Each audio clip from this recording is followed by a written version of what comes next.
Okay, okay. So cumin seed के बारे में आपको जानकारी चाहिए, तो ये ड्राई फ़ॉर्म में है या किस किस फ़ॉर्म में है?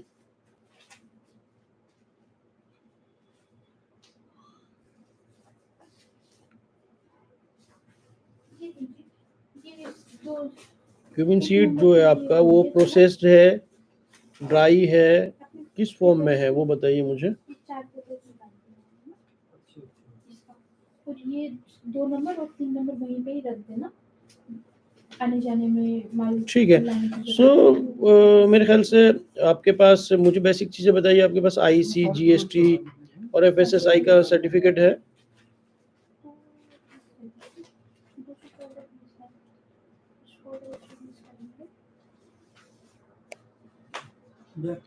ओके।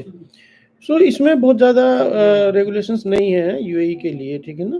तो आपका जो कस्टमर है वो एफओबी माँग रहा है। एफओबी का मतलब आपको पता है एफओबी किसको कहते हैं? क्योंकि ये जो इनको टर्म्स हैं इसके बारे में आपको क्लियर होना चाहिए मिस्टर राणा, क्योंकि इनको टर्म्स बहुत इम्पोर्टेंट चीज़ है, क्योंकि उसी के ऊपर प्राइस डिपेंड करता है। तो एफओबी के बारे में आपको पता है ना?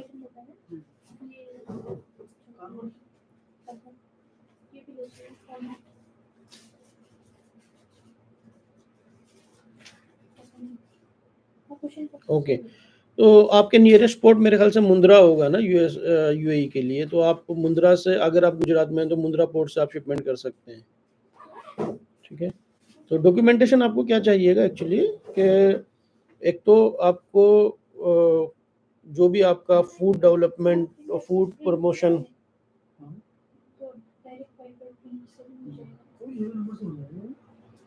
उसकी ज़रूरत नहीं है, ये बिल नंबर उस पे लिख लेगा ना। Okay, sorry. सो आप ध्यान से सुनिए, क्या रहता है डॉक्यूमेंटेशन के लिए। आपका सबसे पहले आप परफॉर्मा इनवॉइस बनाएँगे, आपका फिर फाइनल इनवॉइस होगा, ठीक है? और फाइनल इनवॉइस के साथ-साथ आपकी पैकिंग लिस्ट होगी, वो आपका सीएचए को आप देंगे, ठीक है? वो शिपिंग बिल फाइल करेगा। और एफओबी है जैसे, तो एफओबी में मतलब आपका जो है आपको कस्टम क्लीयरेंस वगैरह पोर्ट पे करा कर देना होगा, ठीक है ना? फ्रेट ऑन बोर्ड तक आपको, यानी जब तक बोर्ड होता है, शिप होता है, जहाँ का भी आपका दे, अगर आपका कोई ड्राई पोर्ट में फिक्स है कि भाई हम जैसे फॉर एग्जांपल दिल्ली में हम लोग हैं, तो दिल्ली में ड्राई पोर्ट है, ठीक है? तो हम एफओबी दिल्ली देते हैं, तो एफओबी ड्राई पोर्ट तक होता है, तो वहाँ पर हम कस्टम क्लीयरेंस कराने के बाद हैंड ओवर कर देते हैं उसके शिपिंग कंपनी को, हमारा जो सीएचए है। तो आपके पास सीएचए है ऑलरेडी?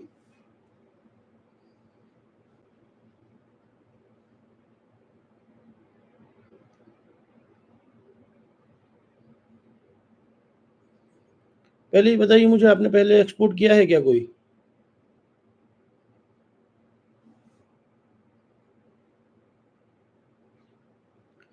तो फिर आपको क्या चीज़ में दिक्कत आ रही है? अगर आपने एक्सपोर्ट किया है तो फिर तो प्रॉब्लम नहीं होनी चाहिए, सेम ही डॉक्यूमेंटेशन रहेगी।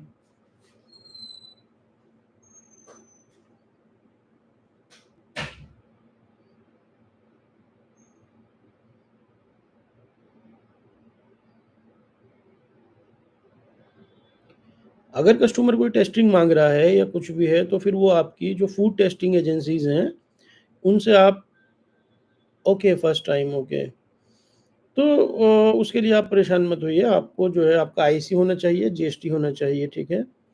और आपका जो है ईसीएमसी में रजिस्ट्रेशन होना चाहिए। जैसे ईपीसीएच वगैरह हैं, ये सब हैंडीक्राफ्ट टेक्सटाइल के लिए हैं, ऐसे ही फूड के भी बहुत सारे हैं, ठीक है? तो फूड के ईसीएमसी में आपका रजिस्ट्रेशन होना चाहिए और एफएसएसआई का आपके पास लाइसेंस होना चाहिए।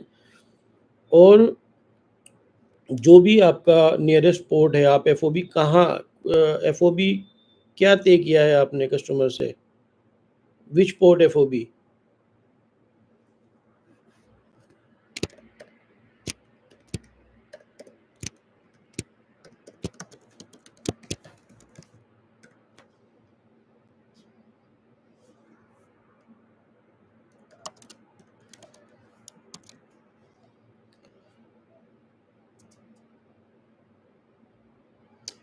हाँ, जनरली एफओबी नहीं होगा मेरे भाई, है ना? जबल अली एफओबी नहीं होगा, जबल अली C&F होगा, ठीक है, कॉस्ट एंड फ्रेट, यानी क्योंकि आप इंडिया से माल भेजेंगे ना, आप एक्सपोर्ट करने वाले हैं ना, आप इंपोर्ट तो नहीं करने वाले हैं। आप यूएई में है या इंडिया में है?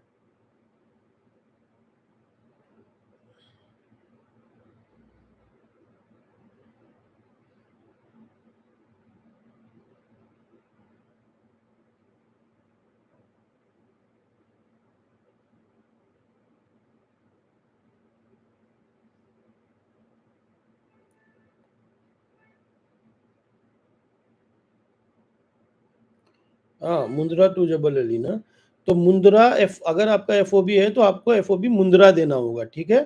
तो आपके फैक्ट्री से, आपके सेटअप से, जहाँ से भी आपको माल भेजना है, मुंद्रा तक का रोड का किराया, वहाँ पर कस्टम क्लियरेंस का किराया, वो आपको देना होगा, ठीक है। आपके सीएचए से आप बात कीजिए, वो सीएचए आपको क्या क्या, काफ़ी सारे उसके अंदर खर्चे होते हैं, ठीक है ना, और आपको बीएल चार्ज वगैरह ये सारी चीज़ें आपको देनी होंगी, सीएचए का जो कस्टम क्लियरेंस चार्ज है वो भी आपको देना होगा। तो एफओबी में ये चीज़ें इंक्लूड होती हैं, और शिप पे लोड होने के बाद से और वहाँ अनलोड और सारी चीज़ों का जिम्मेदार जो है वो आपका कस्टमर होगा, ठीक है। तो आपकी जिम्मेदारी एक दफ़ा शिप पर लोड कराने के बाद ख़त्म हो जाएगी। एफओबी का मतलब ये है, freight on board.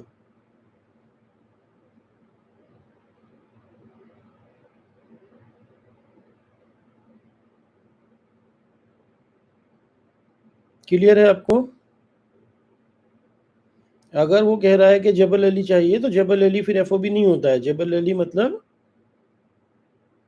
C&F। Shipping agent customer का है या आपका है?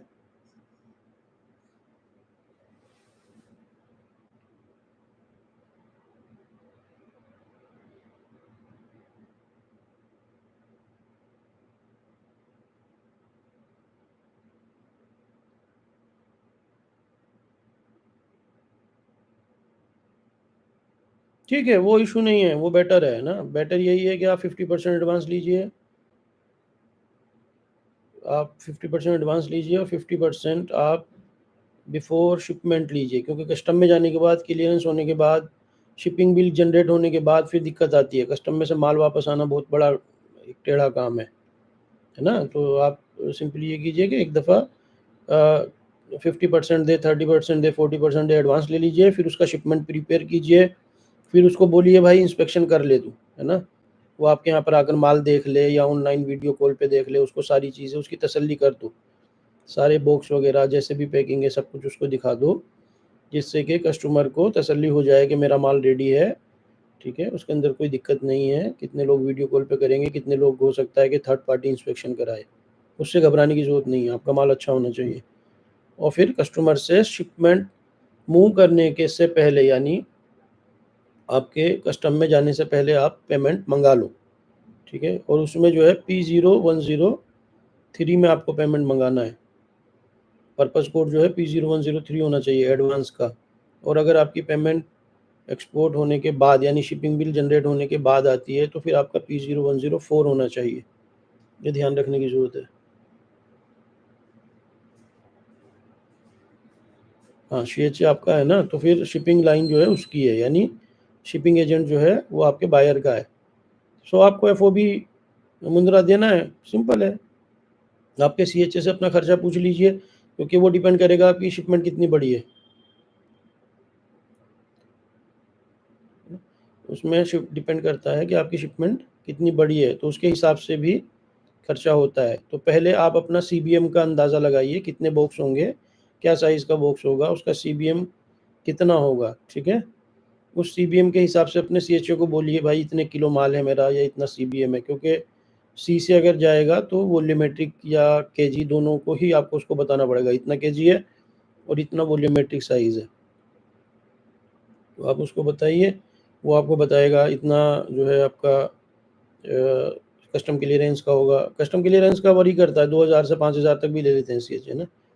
और फिर BL का चार्ज ये होगा साहब, इंस्पेक्शन का शिप वहाँ पे कस्टम क्लियरेंस का चार्ज मेरा ये होगा, ठीक है, तो वो टोटल में उसको बोलना, आप उसे बोलना भाई टोटल पैसे बता मुझे एफओबी के, जिससे कि बाद में आपको कोई हिडन कॉस्ट ना आए। ठीक है, तो बड़ी शिपमेंट में भी उतना ही लगभग फिक्स चार्ज होता है, कुछ भी फिक्स चार्ज होते हैं, तो वो बड़ी शिपमेंट में भी उतने होते हैं, छोटी शिपमेंट में भी उतने होते हैं। तो इसलिए ध्यान रखिएगा कि ऐसा ना हो कि शिपमेंट छोटी सी है और आपने सोचा कि इसमें तो क्या ही खर्चा आएगा, लेकिन फिक्स होते हैं चार्ज। तो इसीलिए अपने CHA से ऑर्डर लेने से पहले वंस आपकी एक जैसे ही बात होती है कस्टमर से कि आपकी क्वांटिटी फाइनल होती है, तभी आप अपने CHA से बात कर लीजिए कि भाई मेरा कितना खर्चा आएगा। ठीक है, उसी हिसाब से अपने कस्टमर को आप रेट दीजिए। ठीक है ना, आपकी एफओबी की कॉस्ट आपके प्राइस में इंक्लूड होनी चाहिए।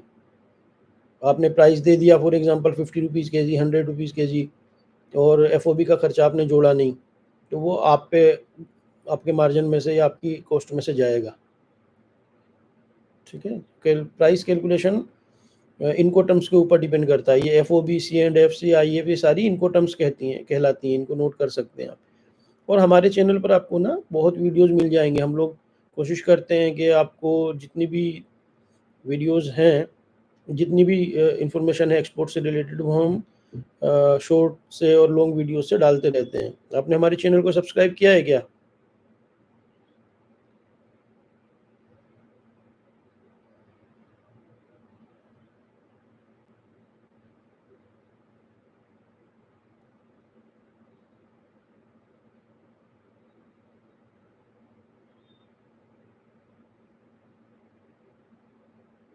Okay, thank you.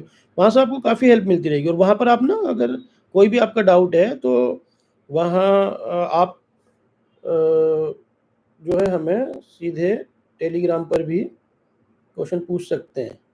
Telegram ID मैं आपको दे देता हूँ।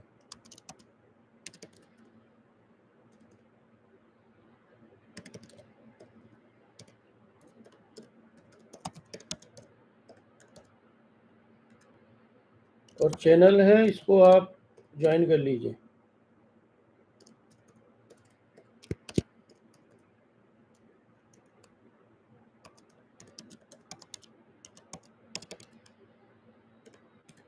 ये टेलीग्राम चैनल है ना, तो इसको भी आप ज्वाइन कर लीजिए, इससे आपको हेल्प होगी।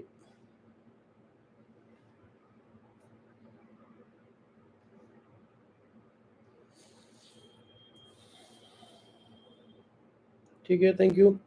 अच्छे से काम कीजिए। कोई भी आपका डाउट है तो आप कभी भी हमें मैसेज करके पूछ सकते हैं ना, किसी को उसके लिए पैसे देने की या फीस देने की ज़रूरत नहीं है। We are in this industry for last 20 years. कोई भी हेल्प आपको चाहिए किसी तरह की, ठीक है, कोई रेफरेंस चाहिए, कोई आपका डाउट है, any time you can message. मैं ट्राई करूँगा कि आपको जल्दी से रिप्लाई कर सकूँ।